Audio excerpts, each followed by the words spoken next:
Hey, salut à toutes et à tous, j'espère que vous allez bien. Bienvenue pour cette nouvelle vidéo d'un épisode des hommes et des golfs où, vous le savez désormais, je vais à la rencontre des gens qui font vivre nos structures, mais aussi je découvre des golfs un petit peu partout en France. Aujourd'hui, je suis au château de Rochefort, au YouGolf du château de Rochefort. Et depuis que je suis arrivé, je voulais tourner un peu plus tard parce qu'il va faire plus beau cet après-midi. Et là pour l'instant il fait un peu dégueulasse. Mais je peux pas m'empêcher parce que waouh, c'est trop beau. Donc c'est un château juste derrière moi ici, qui a l'air tout simplement monstrueux avec les voiturettes derrière. Je viens juste d'arriver, hein, donc je connais pas du tout. Et en arrivant en voiture, il y a le golf en contrebas là-bas. Et ça a l'air juste magnifique, il me tente de découvrir le parcours. Et tout est manucuré avec des petits parterres de fleurs. Le château derrière avec les voiturettes, ce qui est quand même assez atypique. Et un parcours qui a l'air d'être dans les bois, un petit peu sinueux.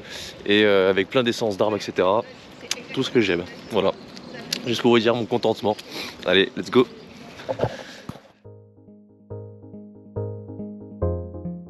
En arrivant au YouGolf du château de Rochefort, on fait face à une grille.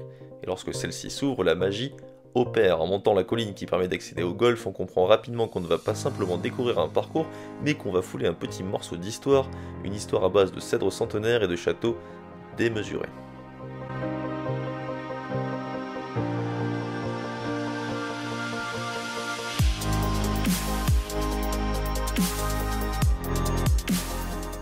L'histoire du golf du château de Rochefort commence par une folie, celle d'un diamantaire pour sa bien-aimée qui décidait au début du XXe siècle de lui offrir une réplique 2 fois plus grande du palais de la Légion d'honneur.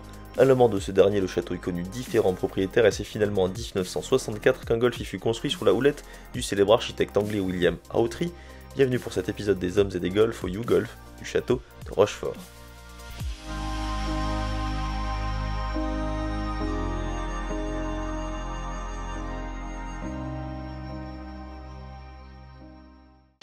Ok, donc lorsqu'on arrive, petit parterre de fleurs, il y a des cèdres immenses absolument partout, à la parisienne. Il y a carrément une remontée mécanique pour, une fois que vous avez terminé votre partie, de vous dépêcher de venir au 19e sans trop vous fatiguer. On continue avec les petites fleurs et l'arrivée au clubhouse, qui est dans le château, tout simplement. Trop beau. Alors, on arrive dans le clubhouse, tout en bois, c'est magnifique. Très beau pro shop, avec à l'accueil personne. Alors ça déjà c'est un gros point faible. Ah si. Donc on a Maya là-bas. Salut Maya. Salut. Tu travailles ici depuis longtemps? Ça fait 1 an et demi. Ok, ça se passe bien? Ouais, nickel. Tu joues au golf? Un peu. Cool, tu t'y es mis en travaillant aussi du coup? Totalement. Et salut Paul. Donc Paul, directeur adjoint, c'est ça? Exactement. Ok. Bienvenue à Rochefort. Voici Paul. Il n'est ni botaniste ni cadreur, mais directeur adjoint du YouGolf du château de Rochefort. Et accessoirement, il est également ce qu'on appelle dans le jargon une crème. Merci, c'est gentil. Donc on va te présenter un petit peu les lieux. Donc tu as vu notre accueil, donc l'espace de vente, puis notre petit accueil qui sera bientôt modifié. Ok. On va casser justement tout ce qui est en bois pour créer plus de proximité. Ok. Parce que là tu vois, elle est un peu loin de toi. Ouais. C'est un peu dommage, ça fait bizarre, on sait pas s'il y a quelqu'un. Et ce qui importe beaucoup aux golfeurs, surtout après 18 trous, le bar. Qui lui par contre va rester dans son style original. Dans son jus. Tout en bois. La chance d'avoir un golf et un site avec vraiment beaucoup de cachets. Là on est déjà dans le château en fait. En fait, on est dans le sous-sol du château. Il y a château forme au-dessus, qui fait que du séminaire, que de la privatisation. Ils ont une 60aine de chambres. Et nous, en dessous, des grands vestiaires, l'accueil, le restaurant, les 2 terrasses. Le golf a été construit en 64. Historiquement, c'était un golf associatif, complètement privé. C'est un golf qui est vallonné? Ouais, très vallonné. Ok. Donc, ceux qui viendront pour la finale, si vous avez chariot électrique, Ça, c'est fortement conseillé. on aura voiturette? Je pense pas, en compétition. Non mais je veux dire nous aujourd'hui. Ah oui, oui, nous on aura voiture. C'est que ça qui importe. Donc c'est impressionnant, c'est les volumes, c'est immense. C'est vrai que c'est pas la place qui manque. N'hésitez pas à venir juste pour le clubhouse parce que c'est déjà une aventure en soi. Ah ouais. Il y a un peu de place. Ah ouais. Et donc là tous les gens ont leur numéro, ils peuvent louer un casier. Historiquement. Donc maintenant on les met à disposition, il faut venir juste avec son petit cadenas. Bon après c'est une sympa, tradition qui se perd un peu, la personne qui passe au vestiaire avant. Ouais, après. c'est vrai que. Puis ceux qui y sont, s'il faut ils y sont depuis 5-6 ans et Ok. ça bouge plus quoi. Excellent. Avec Encore des casiers. Voilà, donc là les devraient être modernisés. On dirait presque un spa. Trop beau. Nécessaire avant et après la partie. Toi t'es directeur adjoint depuis longtemps ici? J'ai rejoint la structure il y a 3 ans et demi maintenant. Et golfeur depuis? Golfeur depuis une 15aine d'années. Avec des pauses plus ou moins. Et 5 d'index c'est ça? Un peu plus proche de 6 que de 5. Ouais c'est pareil, ça fait qu'un point de différence. Donc le fameux petit tire-fesse. Donc là on a chipping green. Chipping green et putting green. Un grand putting green en bas. Avec un petit bunker d'entraînement. Puis notre practice avec 14-15 postes. Bon, par contre, c'est pas un practice de slicer. Faut pas faire de slice, pas de hook, parce qu'on perd tout dans la colline là, tout dans la forêt là-bas. Donc c'est cool pour les mecs qui viennent ramasser les balles, quoi. Exactement, donc on ferme le practice une fois toutes les 2 semaines. Et puis on va ramasser les balles qui sont sur le côté. On a grosso modo 50% de la capacité de la machine qui s'éparpille à droite à gauche. Ah ouais, c'est pas cool pour ceux qui travaillent ici, quoi. Non. Ok. Ami, tiens, je vais aller te montrer là, les fontaines par là-bas.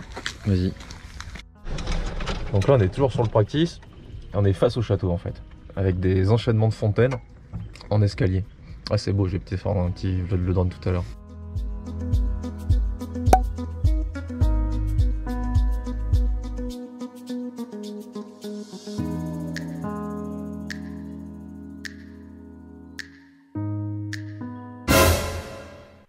Attendez, mais il est bien en train de se passer ce que vous pensez que je pense que vous savez que j'ai deviné que ça allait se produire?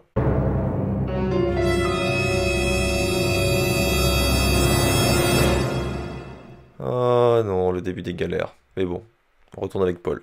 Carrément trop beau. Mais sur les images, elle me paraissait pas aussi gros le château. Et en fait, en vrai, il est monstrueux. Donc nous, on a le château qui est là, au sommet de la colline. Ouais, qui surplombe. Qui surplombe. Et le parcours, en fait, qui va faire le tour de la colline sur un gros tiers, en fait. C'est-à-dire que là, t'as le départ du 1 et green du 18, c'est ça? Départ du 1, green du 18. Ok. Et nous, là, ce qu'on va faire, c'est qu'on va aller tout de suite 10-11. Ok. Comme ça, je te montre tout de suite le 11 où il n'y a personne, qui est notre trou signature. Ok.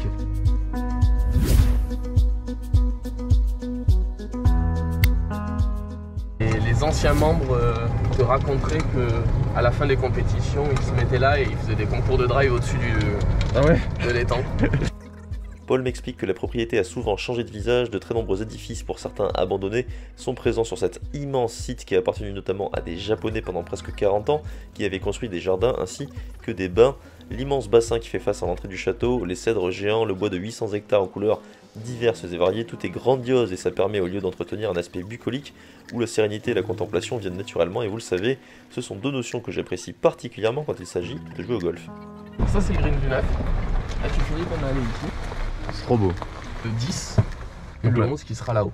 Ok. Et on commence par le trou signature direct, bam. En plus on a une petite éclaircie. Ouais, ce que j'allais dire, vas-y. On va faire ça. Scéniquement, c'est celui qui a le plus de cachet. Sachant que si tu me dis que ça a du cachet, alors que déjà ceux que je vois ils ont tous du cachet. C'est un petit par 5, très on va dire risk-reward, comment tu dirais ça en français? Risque et récompense tout simplement. Ouais. Donc tu peux très facilement le toucher en deux avec un bon drive. Faire birdie voire eagle. Si la balle t'échappe un peu vite à gauche ou que tu maîtrises pas ton draw, bah la balle est vite perdue. Ah, parce qu'on monte en haut là? Ouais, donc là on va y aller à pied. Ah ouais, donc t'as le green du 10 avec le par 3 là qui est sur la butte, et ensuite on monte départ du 11 et faut taper là-bas. Exactement. Donc trou numéro 11 par 5, handicap 18, donc c'est censé être le plus simple, 448 du fond, et il va falloir monter un peu. Allez. Let's go. Le trou numéro 11 est un par 5 typique de l'originalité des tracés signés Autry. L'anglais est un as quand il s'agit d'imaginer des parcours de golf qui tiennent compte de la topographie naturelle des lieux pour proposer parfois notamment ces départs en hauteur magnifiques où on imagine aisément la balle voler vers les cieux mais tout aussi aisément atterrir dans la cime des arbres. Le fairway tout en dévers dans le sens du jeu propose aux joueurs une alternative pour faire le par facilement tout en sécurité, mais le trou pousse visuellement à l'attaque de par la majestuosité justement de sa mise en jeu, et l'envie du birdie facile qui vous tend les bras est un piège tendu par l'architecte que Paul nous propose de découvrir. Donc là on a replaqué et refait 6 départs, on fait la planimétrie de 6 départs, donc ça fait partie des départs tout neufs. J'adore les départs comme ça en escalier. C'est la classe. Bon, par contre, quand tu rates ta mise en jeu, évidemment, avec la hauteur. Ah oui, petite biche. Ah, bah deux petites biches. Ah ouais, c'est beau. Avec la vue sur la vallée là-bas de l'autre côté, c'est trop beau. C'est que des cèdres en fait, si je dis pas de bêtises. C'est des cèdres, non, les arbres là? J'aimerais bien te répondre, mais... T'es pas botaniste? Non, pas tellement. On va dire que c'est des cèdres. Ok, bah vas-y, raconte-nous un petit peu le trou numéro 11, comment faut faire. Sur un petit par 5, tout en descente, dogleg gauche, donc le green est par là. Donc il y a deux stratégies, soit essayer juste de se poser dans l'axe du pin qu'on voit en face, sachant que ça dégueule, donc la balle va revenir au milieu. Mais il faut pas faire plus de 10, de 15, on peut très vite être au-dessus du sapin dans la forêt et perdu. Donc l'idée c'est un petit draw en s'appuyant dessus, la laisser revenir, et derrière pour les gros frappeurs il va rester faire 7, faire 8. Donc il faut les mettre en fait au-dessus de l'arbre qu'on voit là, quoi, dans la lisière. Exactement. Le toc de green est relativement simple. Le deuxième coup ne présente aucune difficulté. Ok. On peut attaquer un petit peu le green avec une balle basse à la roule. Plus on va réussir à faire une belle balle droite-gauche, plus on aura les pieds à plat et moins on aura de distance. Je te laisse commencer. T'es échauffé, non? Non, pas du tout. Un gaucher, là, c'est pas un draw, c'est un slice. Ouais, c'est très casse-tête, surtout que je suis plutôt joueur de draw. Plus les boules sont à droite, mieux c'est pour moi. Et j'aimerais bien que Yves nous élague cette partie-là. Mais dis-toi qu'au moins visuellement, en étant gaucher, tu vois plus facilement dans où faut aller. Alors que droitier, t'es enfermé par les branches visuellement, tu vois. Ouais, mais comme je vais avoir tendance à sortir devant moi, tout ce que je vois, c'est que ça peut très vite toucher les. Allez, les il fait de la PNL ici. il fait de la PNL pour commencer, c'est bien. Elle a l'air incroyable, non? Ou c'est un petit peu trop?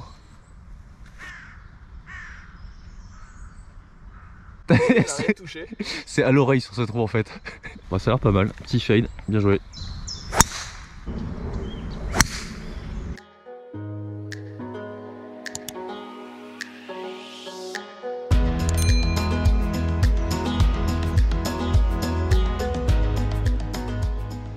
Bon, la balle de Paul avait malheureusement un tout petit peu trop de fade. On l'a retrouvé quand même. Il n'y a pas 1000 options non plus. Bien. Nickel. 190 en descente dans le rough. Mouillé. On est bien. Facile, facile. Avec aval. Bunker. Je crois qu'elle est sur le grain.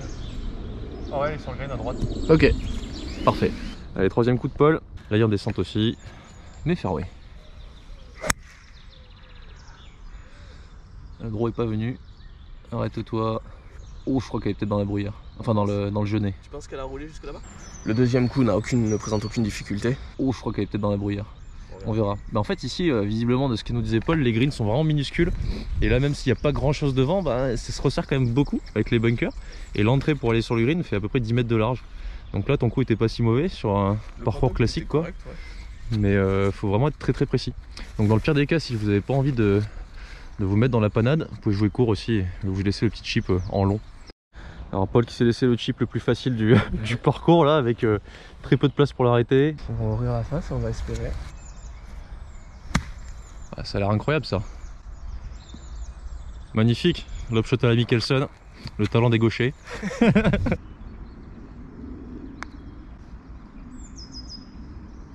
Oh. J'ai eu birdie. Merci.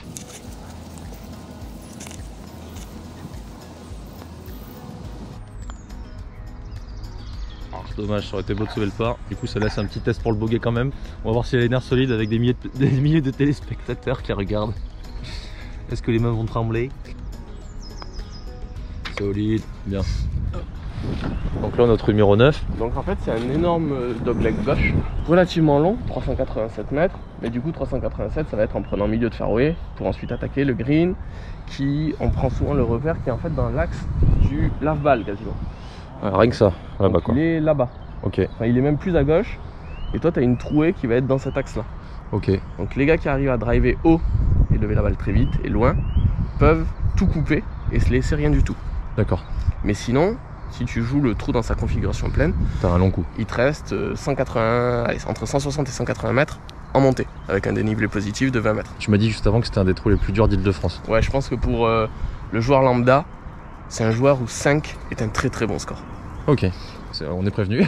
Bah vas-y, je te laisse taper ta... Toi tu tapes en face. Je vais mettre coup de bois 3 en face, pas trop à droite parce que sinon je me rallonge le trou. Un beau stinger. Une bonne mauvaise balle. Attends, on de là. Oh. T'auras ma grosse tête pendant un petit moment avec l'air très surpris. Parce que j'étais. Il n'y a pas d'écran. Si, il y a un écran et tu te vois toi.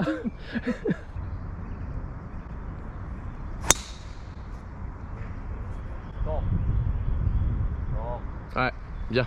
Donc là, Paul a mis une mise en jeu plein fairway, mais il lui reste quand même 192 mètres. Si vous n'avez pas la possibilité d'attaquer sereinement avec un club qui est suffisamment court, on va dire, préférez vous laisser limite à un plein coup en fait en troisième coup et jouer-le en par 5 quoi. Parce que là, l'idée c'est que si les joueurs attaquent et qu'ils se mettent à droite ou à gauche, du coup ça devient vite un trou à double bogey. La balle à droite c'est très vite perdu. Les bunkers sont très méchants, tu les verras quand on arrivera. C'est des pots bunkers quasiment. Donc là je vais pousser un coup de fer 8 et me laisser un coup de wedge. Stratégie, joueur bogey alors que Paul est 6 d'index. Ça mérite réflexion. Parfait. Parfait, parfait. Ça va aller. T'auras un chip. Allez, 58 mètres. Il s'est placé comme il voulait. Avance un peu. Ouais, peut-être un petit peu courte. Ah oui, le fameux grip inversé. Ouais, le fameux. C'est un peu forte. Donc là on est dans un écrin de verdure au milieu de la forêt, c'est juste trop beau. Je vais me répéter souvent mais en même temps c'est le cas. Voilà, ça fera un petit bogey. C'est un bon score sur ce trou si j'ai bien compris donc. Ouais, c'est satisfaisant. On a parlé trop vite. Ouais. Là par contre tu commences à en perdre. Superbe.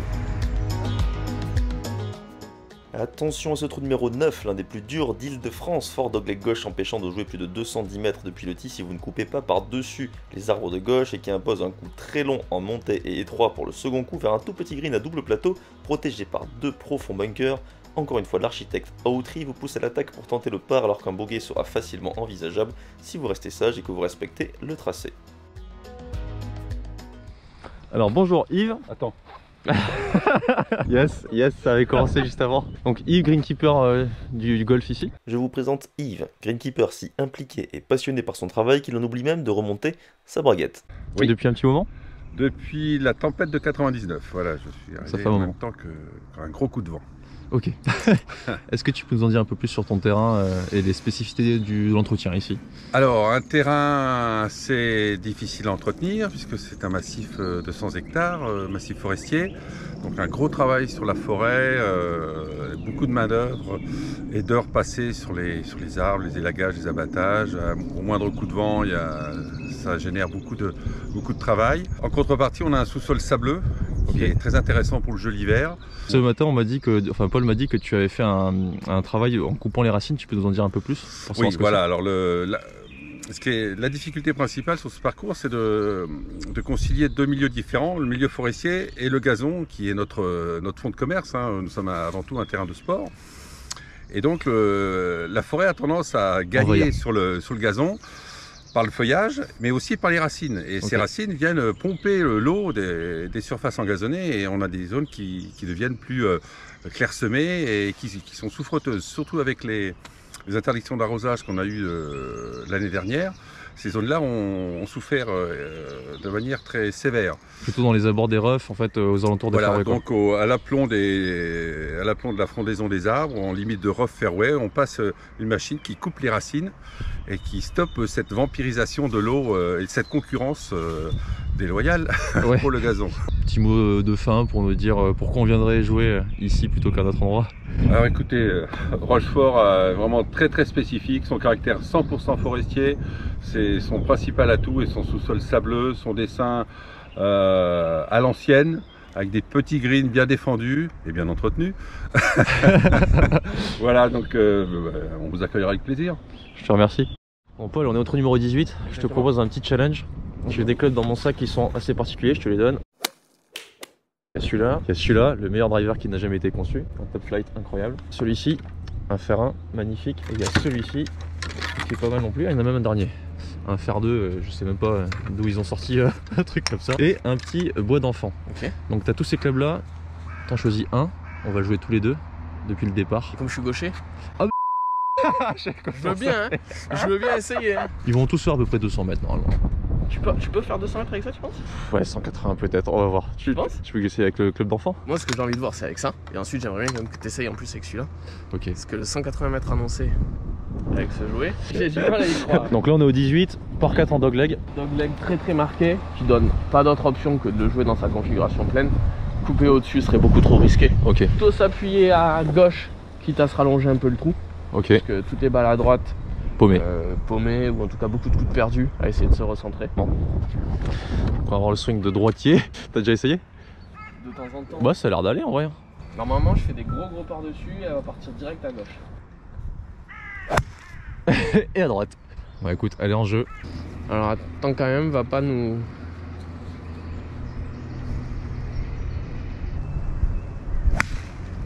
Donc là il me manque de la distance. Ouais. Ah. Là t'es bien enfermé. Va falloir que tu fasses une Ouais, c'est bon. balle basse un peu slicée. Il y a peut-être un peu de zèbre dans le nez là. Hein. Ouais, il y a du vent là. Le glove de bébé là, c'est belle Grave. souplesse. Allez, on repart en gaucher. Elle a rasé l'arme, mais elle est parfaite. Bien joué. Tu le tentes? Ouais, tant qu'à faire. Ça marche. Et là, c'est le début du bouillon. Provisoire.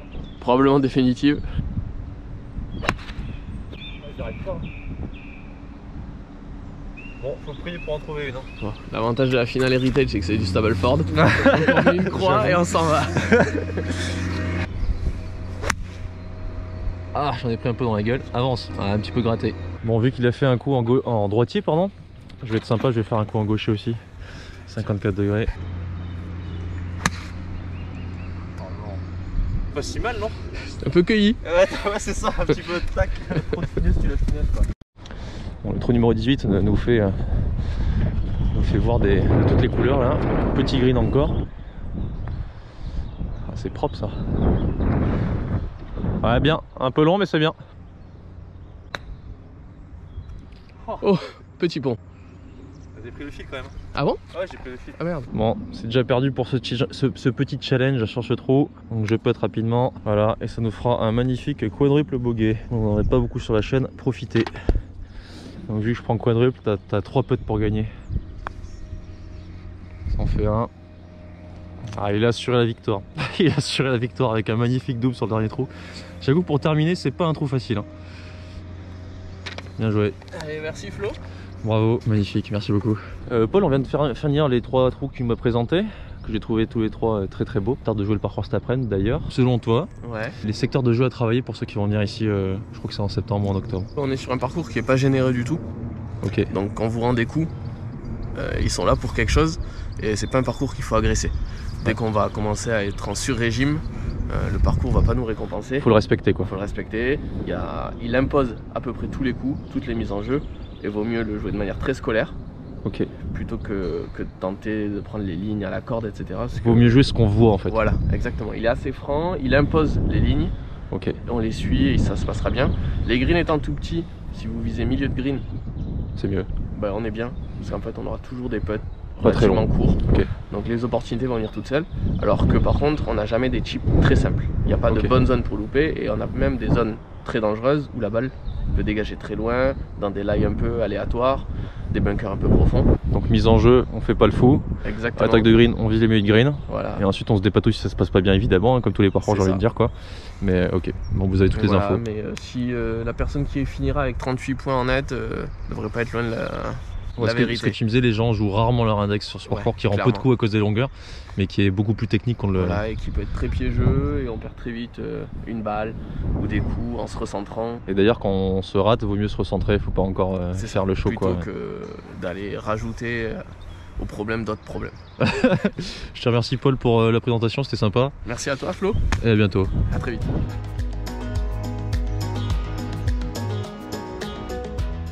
Après avoir écouté les conseils de Paul, je me suis empressé d'aller jouer le 18 trou pour me faire une meilleure idée du tracé. Et après l'avoir joué, je peux vous affirmer que oui, mieux vaut ne pas l'agresser sur les mises en jeu pour garder sa balle en vie car les arbres dictent la loi. Les greens étant vraiment petits pour la plupart et presque tous franchement surélevés, n'espérez pas y arriver en faisant rouler votre balle, d'autant que de nombreux et profonds bunkers y barrent l'accès. C'est donc un parcours véritablement technique et rugueux qui se dresse devant vous, toutefois en le respectant et en adoptant une bonne stratégie faite d'humilité et de patience, vous serez récompensé à l'arrivée. Les écarts de score entre une bonne et une mauvaise journée seront vraiment importants sur ce genre de parcours et comme a pu le mentionner Paul, un score net de 36 points est déjà une excellente performance sur ce golf, tant les pièges tendus par l'architecte sont nombreux. Donc un conseil à retenir pour ceux qui viendront jouer la finale régionale, ne vous énervez pas si vous débutez mal votre partie puisque vous pouvez être certain que vous ne serez pas les seuls. Bref, le YouGolf du château de Rochefort vous invite à la danse et vous promet quoi qu'il arrive de merveilleux souvenirs si vous pensez à profiter du cadre, tout simplement somptueux.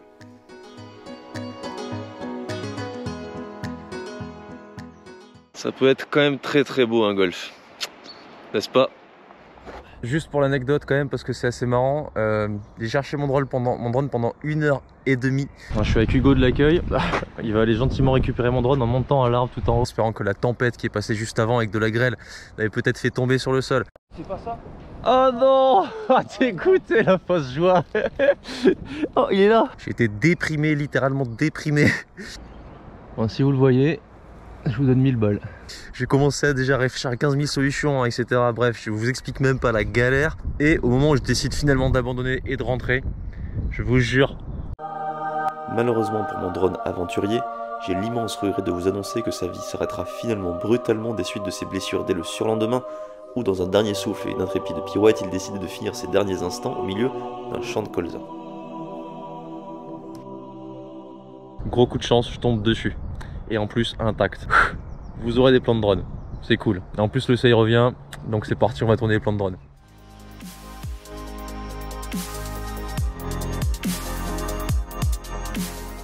Bon, je vous remercie pour cette vidéo, j'espère que vous avez bien aimé. Je remercie également le golf du YouGolf de Château de Rochefort qui m'a très bien accueilli, et notamment Paul qui a pris sa journée alors qu'à la base il ne travaille pas aujourd'hui. Quoi qu'il arrive, si vous avez aimé la vidéo, comme d'hab, un petit like, ça m'aiderait bien pour le référencement. Dites-moi en commentaire si vous connaissez cette structure et si vous l'appréciez. N'hésitez pas à vous inscrire à l'Heritage World Cup, à toutes les compétitions locales qui ont lieu actuellement. Vous les trouverez sur le site, comme d'habitude, de l'heritageworldcup.com. Et je vous dis à très vite. La prochaine fois, ce sera au golf de Lésigny. Salut!